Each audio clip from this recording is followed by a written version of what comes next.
Vivian's POV.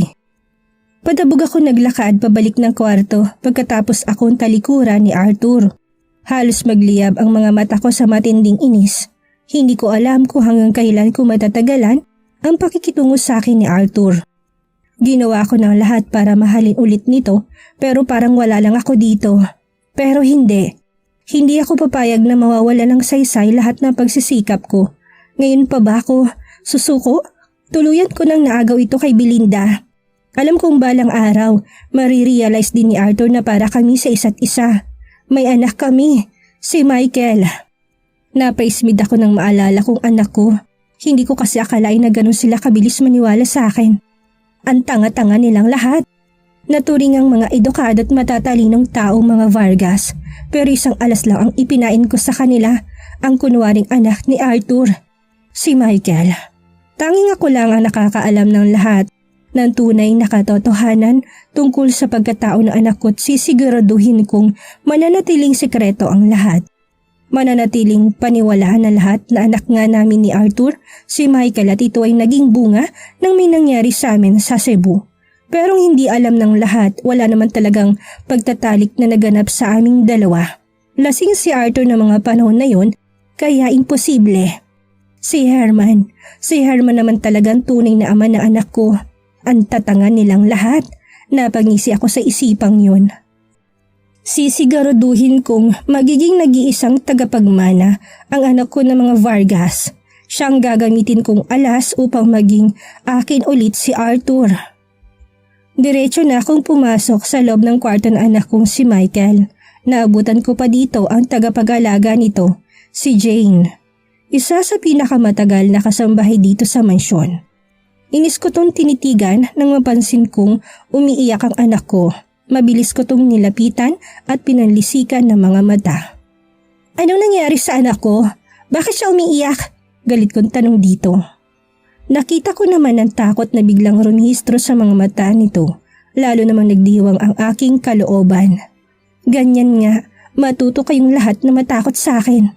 Darating ang araw na ako magiging reyna sa mansyon na to, kaya naman dapat lang nasanayin na nilang kanilang mga sarili sa kung anong ugaling meron ako ngayon.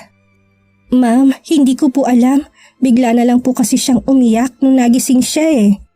Sagot dito sa akin na may halong panginginig ang boses. Tonta, ang sabihin mo wala ka talagang kwenta kung muchacha ka. Simpleng pagpapatahan sa anak ko hindi mo magawa? Anong silbi mo sa pamamahay na ito kung bobo ka naman? Galit kong sagot dito. Napayuko naman ang katulong. Yamot kong nilapitan ang anak ko at kinuha dito. Lumayas ka sa harapan ko, tonta! Palibhasa kasi mga patay gutom, kaya mga walang kwenta. Galit kong sigaw. Agad naman nagkukumahog si Jane na lumabas ng kwarto. Inis kong sinundan to ng tingin pagkatapos ay tinitigan kong aking anak na noon hindi pa rin tumitigil sa pag-iyak. Yamot kong binagsak ito sa kama pagkatapos ay pinamewangan.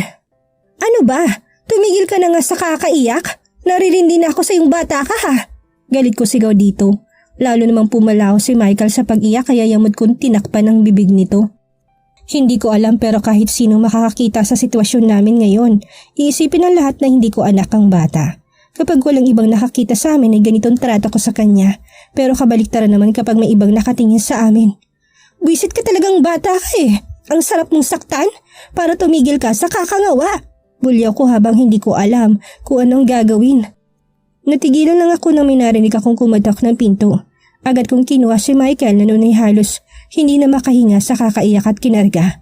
Kunwari sinasayaw-sayaw ko pa to bago pumunta ng pintuan para silipin ko sino kumakatok. Vivian, iha, ano nangyayari sa apo namin? Ang nag-aalalang mukha ni Doña Alicia ang bumungad sa akin. I don't know, Mami. Bigla na lang po siya nag-iiyak ng ganyan. Kunwari malungkot ko sagot dito. Naku, baka hinahanap ang presensya ng ama niya. Nasaan ba kasi si Arthur? Tanong nito sa akin. Lihim namang nagdiriwang ang aking kalooban. Nasa labas, Mami. Alam niyo naman po yun, parang walang amor sa anak namin. Malungkot kong sagot dito.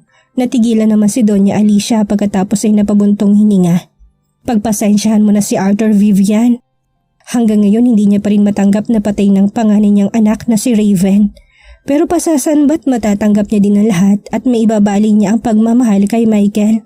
Sagot nito sa akin. Lihim naman na naghimagsik ang aking kalooban. Pero wala akong magagawa. Kailangan kong magkunwari na okay lang ako. Na walang dapat ipag-alala ang lahat dahil naintindihan ko naman. Masakit din po kasi ma'am Katulad kanina, sinabihan kong malapit ng kaarawan ni Michael. Wala po siyang pakialam. Bahala na daw po ako mag-prepare sa lahat ng dapat ihanda. Kunwari naluluha kong sagot. Lalo ko ding pinalungkot ang boses ko. Nakita ko naman ang awa sa mga mata ni Doña Alicia habang nakatingin sa akin. Hayaan mo, kaming kakausap sa kanya. Sige na, maghanda ka na. Sabay-sabay tayong kakain ng agahan para mapag-usapan ang detalye sa birthday ng apo ko. Wika nito. Masaya naman akong tumango. Hacienda Vargas Dining Area. Tahimik ang lahat habang kumakain ng agahan. Seryosong mukha ni Arthur habang sumusubo ng pagkain. Samantalang si Vivian naman ay pasulyap-sulyap sa mag-asawang Vargas. May ibig ipahiwatig ang mga tingin nito kay Doña Alicia. Arthur, malapit na palang birthday ng anak niyo si Michael. Anong plano niyo? Naayos na bang mga invitation cards para sa mga bisita? Tanong ng Doña sa anak. Yamot naman na binaba ni Arthur at kutsara ang tinidor. Pagkatapos ay seryoso tong tumitig sa ina pati na din kay Vivian. Si Vivian ang bahala sa bagay na yan, ma'am. Walang gana nitong sagot. Napailing naman ang Doña. Iho, hindi mo pwedeng iasa lahat kay Vivian. Dapat pagtulungan yung bagay na to. Anak mo si Michael at dapat lang nabigyan mo din siya ng pansin at atensyon. Sagot ni Doña Alicia. Oh, come on ma'am. Masyado na akong abala pa para pating bagay na yan ay bibigyan ko pa ng pansin. Bakit ko pa kailangan pag-aksayahan ng oras ang isang bagay na alam naman natin kaya nang gawin ni Vivian? Yamot nitong sagot sa ina. Arthur, baka nakalimutan mo anak mong pinag-uusapan natin ngayon. Magpakita ka naman ng kahit kaunting pag-aaruga sa kanya. Biglang sabat ni Don Armando. Baka sa boses ito'ng tinitimping galit sa anak. Dad, please not now. Marami na akong iniisip at ayaw ko ng dagdagan pa. Ibibigay ko lahat ng pangangailangan ni Michael dahil anak ko siya. Pero hindi ibig sabihin uubusin ko oras ko sa kanya. Ano na lang ang gagawin ni Vivian sa bahay na to? Magbubuhay rin na? Inis na sagot ni Arthur sa ama. Napahikbi naman si Vivian. Stop it Arthur, hindi kita pinalaki para maging ganyan kakabastos. Matuto kang gumalang sa mga babae. Galit na wika ni Don Armando. Naikuyom naman ni Arthur ang mga kamao habang nakatitig sa naiiyak ng si Vivian. Hindi ako bastos dad, wala akong binabastos dito. Hindi niyo ba naintindihan na hanggang ngayon hindi ko pa rin matanggap ang pagkawala na anak ko? Ang pag-alis ni Belinda sa buhay ko. Malakas na boses na sagot ni Arthur. Agad naman natigilan ang Don at Donya dahil sa sinabi ng anak. Hanggang ngayon dad, ma'am, inuusig pa rin ako ng aking konsensya. Pakaramdam ko, ako ang pinakamasama at pinakawalang kwentang asawa at ama sa mundo. Kaya pwede bang hayaan niyo muna ako? Pwede po bang huwag niyo munang dagdagan pa ang lahat ng pasanin ko? Huwag kayong mag-alala. Ibibigay ko lahat ng pangangailangan ni Michael. Financially, no problem. Anything, everything kaya kong ibigay sa kanya dahil anak ko siya. Laman at dugo ko siya. Pero wag nating kalimutan nang dahil din sa pagkabuo sa kanya na walang isa kong anak. Si Raven Adi, pati na di si Belinda. Mahabang wika ni Arthur. Awang-awa namang napatitig si Doña Amelia sa kanyang anak. Matagal na nangyari ang bagay na yun Arthur. Hanggang ngayon pa ba hindi mo pa rin ba mapapatawad ang sarili mo? Let them go. Kalimutan mo ng lahat at mag-move forward ka na. Mahinahong wika ni Doña Alicia. No ma'am, hindi ako matatahimik hanggat hindi maging akin ulit si Belinda. Mahal na mahal ko siya ma'am at kahit anong mangyari, gagawin ko lahat maging maayos lang kami ulit. Siguro kapag mangyaring bagay na yun, doon ko palang mapapatawad ang aking sarili. Doon ko palang matatanggap na patayin ng anak ko si Raven. Sagot ko dito. Napasinghap naman si Vivian dahil sa narinig kay Arthur. Galit niya itong tinitigan. Arthur, matagal ka nang inabandonan ni Belinda. Ikaw ang sinisisi niya sa lahat. Pwede ba kalimutan mo ng babaeng yun? Nandito naman si Vivian. Huwag ka naman sana maging unfair sa kanya, iho. Sagot ni Doña Alicia. Oh, come on ma'am. Matagal na kaming wala ni Vivian. Tanging si Michael lang ang dahilan kaya siya nandito ngayon. Kaya please, huwag niyo nang isingit sa usapang ito ang tungkol sa kanya. Baliwalang wika ni Arthur. Lalo namang nagpupuyos sa galit ang kalooban ni Vivian. Harap-harapan na talagang pang-insulto ni Arthur sa kanyang pagkababae. Nagbalik na si Belinda. Sooner or later, muling magkukrus ang landas namin. Gagawin kong lahat para maging akin ulit siya. Harangan man ako ng mga kapatid niya, wala akong pakialam. Akin lang si Belinda at hindi ako papayag na mapunta siya sa iba. Wika ni Arthur at tumayo na sabay alis ng dining area. Naiwan naman ang Don at Donya na hindi makapaniwala sa takbo ng usapan. Samantalang si Vivian ay kulang na lang na magsisigaw sa sobrang galit na nararamdaman. Belinda's POV. Nandito ako ngayon sa puntod ng aking anak. Malungkot kong tinitigan ang pangalan na nakaukit sa lapida kasabay ang pagpatak na luha sa aking mga mata. Parang kailan lang, kasama ko pa ito sa lahat ng oras. Pero ngayon, heto na siya. Nasa ilalim na ng lupa at kahit kailan ay hindi ko na ulit makakapiling pa. Hanggang ngayon, sinisisi ko pa rin ang aking sarili sa mga nangyari. Pinilit ko mang magiging matatag. Pero kapag naalala kong anak ko, hindi ko maiwasan ang umiyak. Miss na miss ko na to. Kung may magagawa lang sana ko upang muling maibalik ang buhay nito, ginawa ko na sana. Pero wala hanggang doon na lang talaga. Kahit pilitin ko pang maging masaya, pakiramdam ko may kulang na sa pagkatao ko. Raven, Adi, baby, I miss you so much. Pasensya ka na kay mami ha. Pasensya ka na kung nagiging marupok ako. Mahal na mahal kita anak, humahagulhol kong bulong habang walang tigil ang pagpatak ng luha sa aking mga mata. Nag-alay pa ako ng dasal bago nilisan ang puntod ng anak ko. Malungkot ako naglalakad papunta sa aking sasakyan habang nakasunod sa akin ang aking 3 bodyguard pati na rin si Harleen, ang aking personal assistant. Walang sino man ang nangahas sa kanila na magsalita. Hindi pa ako nakakalapit sa aking sasakyan nang marinig ko may tumawag sa akin. Dahan-dahan akong lumingon at nagulat dahil hindi ko akalain na dito pa talaga. Muling magkukrus ang landas namin ni Arthur. Galit ko tong tinitigan habang mabilis na naglalakad papalapit sa akin. Pagkatapos ay sinenyasan kong aking mga bodyguards. Agad naman nilang hinarangan ang tangkang paglapit sa akin ni Arthur. Belinda, please, bigyan mo naman ako ng time para makapagpaliwanag. Nakikiusap na wika nito at pilit na hinahawi ang mga bodyguards ko na nakaharang dito. Humalakip-kip ako at matalim itong tinitigan. Wala nang dapat pang pag-usapan, Arthur. Manluloko ka kayo, wala kang karapatang lumapit sa akin kahit kailan. Galit kong wika dito. Nakita ko naman ang sakit na bumalatay sa mga mata nito habang nakatitig sa akin. Belinda, I'm sorry. Hindi ko gustong mga nangyari sa atin, sa anak natin. Sana mapatawad mo ko sa lahat ng mga kasalanan ko sa iyo. Sagot nito. Umismid naman ako. Hindi na maibabalik na sorry mong buhay ng anak ko, Arthur. Dahil sa kataksilan mo, kaya maaga siyang nawala sa akin. Hindi kita mapapatawad kahit kailan.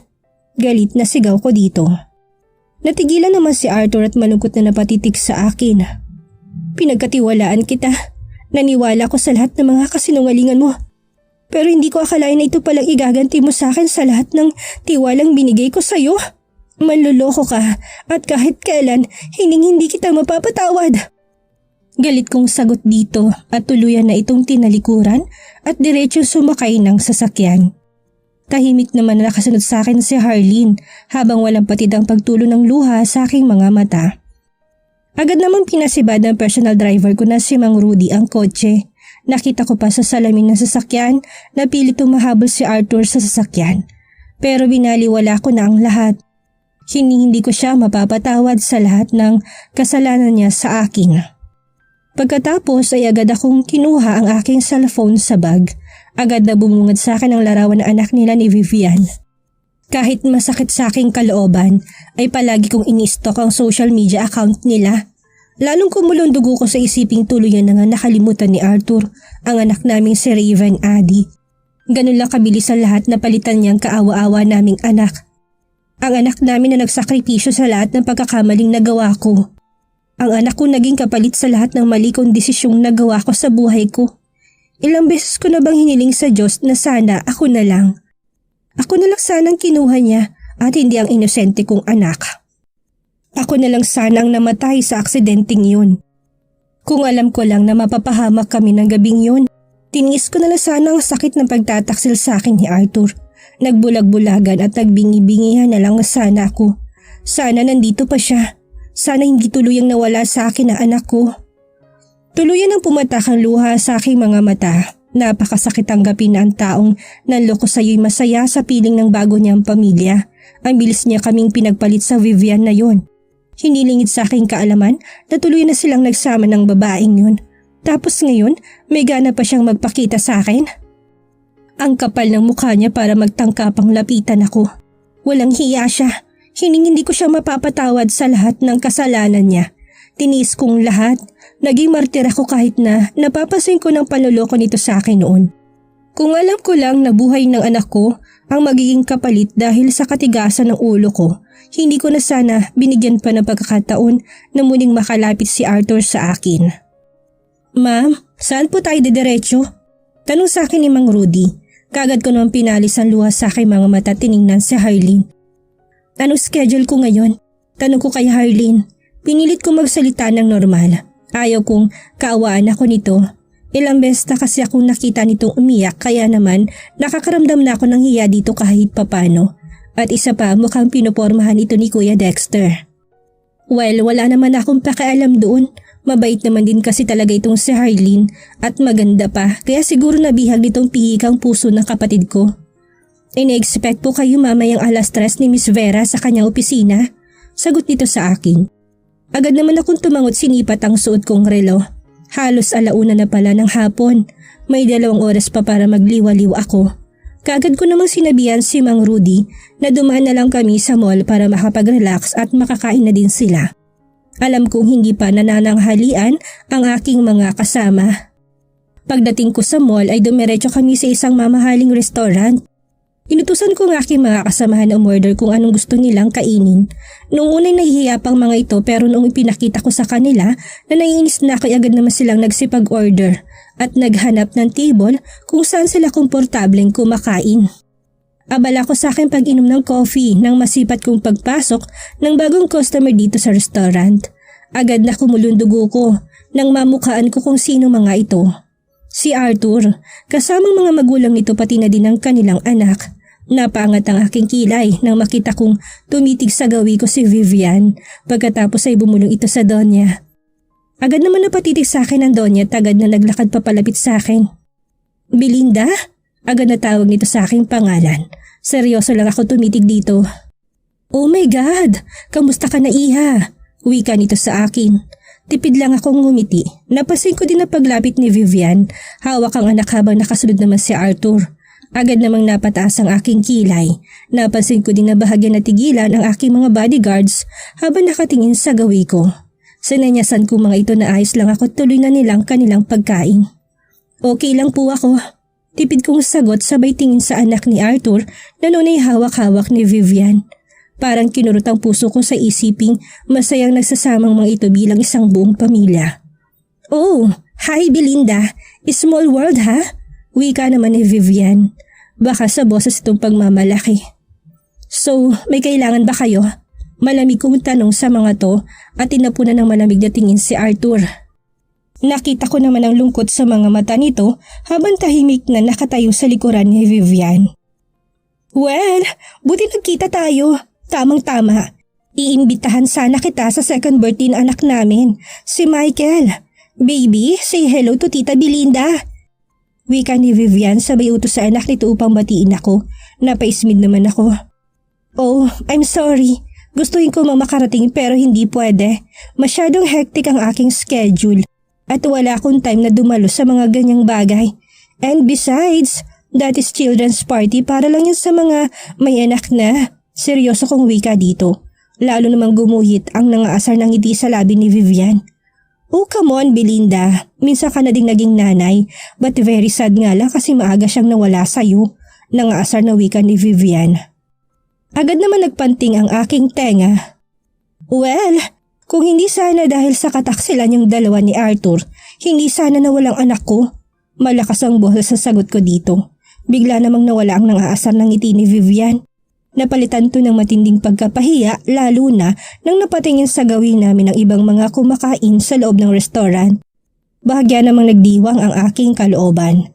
Gusto nila ng iskandalo? Pues ibibigay ko sa kanila. Well, I am happy to tell you Vivian na wala akong pakialam sa inyo ni Arthur. Sayang nga lang hindi pa pala annulled ang kasal namin. Hanggang ngayon kabit ka pa rin pala ng dati kong asawa. Nakangisi kong wika. Agad naman nagbulungan ng ibang mga customer, lalo namang nagdiwang ang aking kalooban. Tama na yan Vivian, halika na. Pumunta na tayo sa pinareserve nating table. Agad namang wika ni Doña Alicia. Tinapunan pa ako nito ng tingin bago tuluyang tumalikod ang apo nito kasama si Don Armando. Nagpaiwan naman si Vivian, ganon din si Arthur. Hindi ko akalain na ang isang Belinda Almera ay bitter pa rin pala sa paghihiwalay niyo ni Arthur. Wika naman ni Vivian. Agad naman ako napangisi dahil sa sinabi nito. Nagpapatawa ka ba Vivian? Hinayaan ko na nga na sa'yo mapunta si Arthur. Bakit nanggugulo ba ako sa inyo nitong huling 3 taon? Di ba hindi? O baka naman natatakot ka na baka dumating ang panahon na ipagpalit ka ng lalaki niya sa iba? Well, kung mangyari man ang bagay na yan, kawawa ka girl, wala kang habol dahil hindi kayo kasal.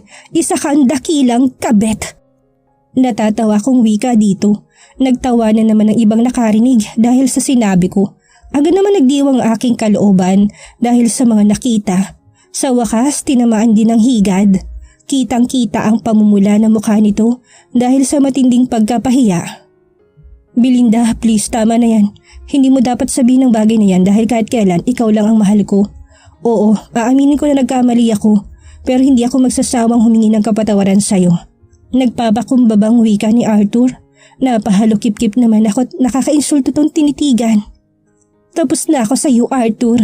Kahit kailan hindi kita mapapatawad sa kataksilan mo sa akin. Magsama kayo ni Vivian na yan hanggat gusto nyo. Pero sana wag nang dumami ang lahi nyo. Para naman hindi na madagdagan ang mga manluloko dito sa mundo. Galit kong wika takman tatalikuran ng mga ito nang bigla kong hawakan ni Arthur sa braso. Agad ko naman tong nilingon at sinampal. Napasinghap naman ng ibang customer na nanonood sa amin. Oops! I'm sorry. Ginulat mo kasi ako kaya lumipad tuloy yung palad ko sa mukha mo. Nanginis kong wika sabay ngisi. Si Arthur naman ay tiim ang mga bagang na tumitig sa akin. Baka sa mga mata nitong tinitimping galit pero hindi ko na pinansin pa. Sinanyasan ko ng aking mga bodyguards na aalis na kami. Agad naman nagsusunod ang mga ito sa akin kasama na si Mang Rudy at Hardin. Taas no ako lumabas ng restaurant habang nakatingin sa akin ang iba pang mga customer. Shit, ang ganda talaga ni Miss Belinda Almera. Narinig ko pang wika ng isang customer. Kaya lang parang hirap lapitan. Kanina ko pa gusto magpa-picture sana kaya lang ang daming bantay. Wika naman ng isa pa. Hindi ko na pinansin ang mga ito, tuloy-tuloy na ako naglakad pabalik ng sasakyan. Diretso na lang kami sa opisina ni Ate Monique. Malapit na din namang mag-alas-3 ng hapon, kaya tsak na hinihintay na ako nito sa opisina. Sino kaya ang lalaki muling susulpot sa buhay ni Vivian? Ano makikita ni Belinda dahilan para magpaimbestiga siya? Yan ang ating aalamin sa susunod nating kabanata.